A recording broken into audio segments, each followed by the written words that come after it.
क्या माजरा है? ये हंस क्यों रहे हैं? ये क्यों नाच रहे हैं यहाँ? मुझे इस बारे में कोई इल्म नहीं अब्बास साहब। एक तो तुम्हें कभी कुछ पता ही नहीं होता, तुम्हें अगर कुछ पता भी हो तो मुझे हैरत होती है।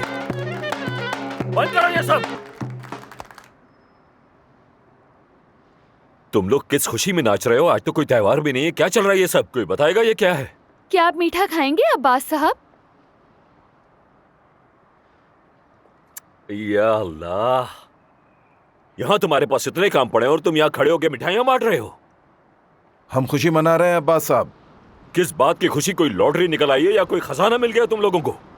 नहीं जनाब, ना कोई खजाना ना लॉटरी, तनख्वाह बढ़ने की वजह से खुशियां मना रहे हैं। ये सब क्या बकवास है? किसने बढ़ाई तुम्हारी तनख्वाह? अदनान साहब ने खुद आकर बताया है। सबकी 30% तनख्वाह बढ़ाई है और शहर तक मुफ्त गाड़ियां चलाएंगे।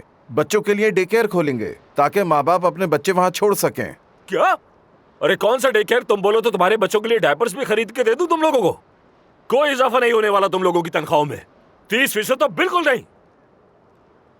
अदनान, सुनो भतीजे, कम वक्त।